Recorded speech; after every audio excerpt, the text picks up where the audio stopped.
I got stuckmannized.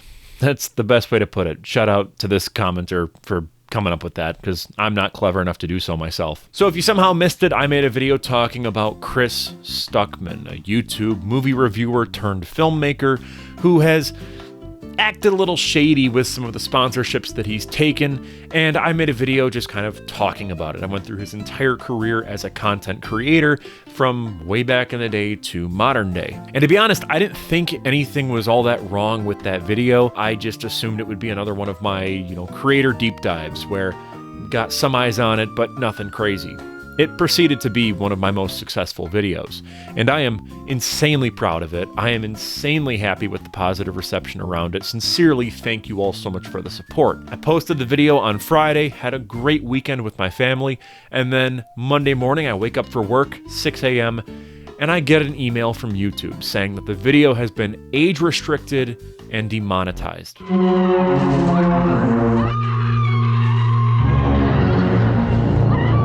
Now, I was immediately concerned, wondering why, what happened, what could possibly be the reason. I made a little community post where I said the following: my video on Chris Stuckmann got age restricted and demonetized. I have a feeling that it has to do with me talking about him promoting a loan shark company and online apps. I'm currently appealing it, but if YouTube upholds it, I'll still keep the video up. This video not being monetized isn't a huge deal for me for the most part. Interestingly enough, it looks like his review of Wicked for Good, which was sponsored by said company, also got age restricted. This might be a recent development or something I missed while making my initial video. Either way, thanks for the support on this vid. Now, if you're wondering why I didn't say a certain word that starts with G, it's because I have a feeling if you even say that word, you're gonna get demonetized on YouTube. Regardless if you're promoting it like Chris was, or if you're doing what I'm doing and condemning it and talking about why it's bad and why you shouldn't accept sponsorships from companies like that. YouTube's AI can't really determine whether or not someone is endorsing a product or if they are attacking it. And it's going to just give it a blanket catch-all demonetization label. It's understandable. Does it suck for creators like me? Absolutely. But at the same time, this is a multi-billion-dollar company where billions of hours of content is posted to it all the time. They can't screen every single video. This isn't me shilling for YouTube. I just flat out, I understand how this works as a company and of course as a platform. I've been posting to YouTube for the majority of my life, and so I kind of get it. It's shitty, but I get it. Which it is funny that YouTube says that when a video gets demonetized, it doesn't actually affect its performance, when you can see the exact moment it got demonetized, the views just flatlined. And I want to clarify too, this was age restricted and demonetized by YouTube, not by anyone else. Chris Stuckmann did not copyright strike this video. The companies that I shat on, they did not copyright strike the video. This has nothing to do with copyright. I've seen a lot of people in the comments of my community post try to say that this is a copyright thing and that Chris Stuckmann is pulling a quartering situation where they're striking any and all criticism. That is not true at all. No one from either party of Chris Stuckmann or of those companies have reached out to me. I just want to make that abundantly clear. That still hasn't stopped people from creating conspiracy theories in the comments, which, I'm one to talk. My whole video was basically a conspiracy theory about Neon sponsoring Chris Stuckmann's channel. However, I just want to make it very clear that as of right now, that video has not been struck down by any of the people I talked about in the video. It was solely from YouTube themselves. Now, something really funny actually happened after I'd posted my video.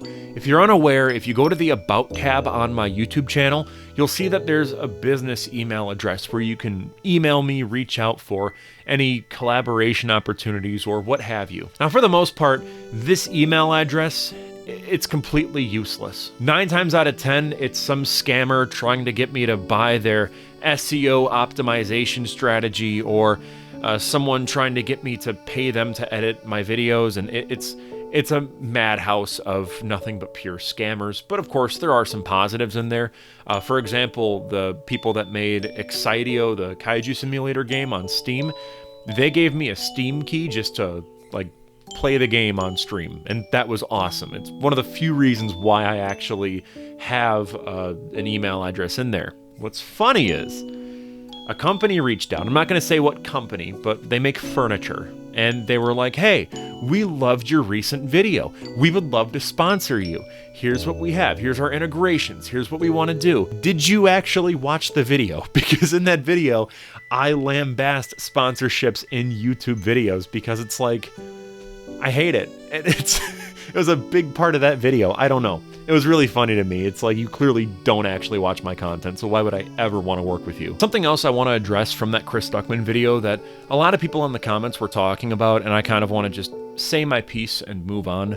In that video, I used clips from the podcast EFAP, or Every Frame a Pause. I think any reasonable person can deduce that me utilizing a 15-second clip of someone laughing at a YouTube video isn't an endorsement of those people by any means. There are a lot of people that pop up in my videos because I use clips from them that I don't necessarily like or even agree with at all. It just so happens that they talked about a situation that I'm making a video on, so it seemed fitting to include it. I've also noticed that there's a lot of Chris Stuckmann defenders in the comments, and I just gotta wonder, did you really watch the video? Because it's very clear that I am a fan of the guy, or at least a former fan. I'm not an outright hater. That's not supposed to be a video where it's like, I hate this man, and I want you to unsubscribe. That's not what the point of the video was. Like, I feel like me referencing very specific videos that he made kind of proves that I care about the content that he produces. A lot of people were celebrating the fact that the video got demonetized as well,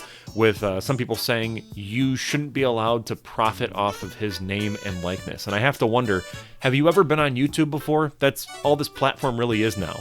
It's slop tubers making videos about other slop tubers. It just made me laugh. It's like, that's YouTube. What do you mean I can't do that? That's how everything works on here. And I'm not saying I read every comment, but I basically read every comment. And something that I've noticed is that some of my returning viewers who are consistent subscribers are worried that my channel is turning into a drama channel. And for the most part, I wouldn't say it is. I just kind of make videos on whatever I find interesting. And it just so happens that the ones that get a lot of traction center around YouTube drama or creators that I've fallen out of love with, if that makes sense. For example, my most popular videos are breaking down the Zack Snyder fandom. I did like 5 videos on that out of 700 videos on this channel, and for some reason most people know me as the Zack Snyder guy. Suffice to say, this is my last video on Chris Stuckmann. I have no interest in talking about him any further. This is really just an update video explaining why my video was essentially gutted from the algorithm. Regardless, I have another kind of creator commentary video coming out next week. It's about James Rolfe. It's a breakdown of his early films before he was the angry video game nerd, and I also talk about a couple others from after that point when he was very much a YouTuber, and just kind of over-analyzing these old movies from his early career. It's much more positive than the Stuckmann one, don't get me wrong. So if that is intriguing to you in any way, consider subscribing. I'm Cole McCormick, you're watching Firewood Media. Big thank you to all of the channel members that support me and what I do. It really means the most. Thanks for watching, and I will see you in the next one. Peace out.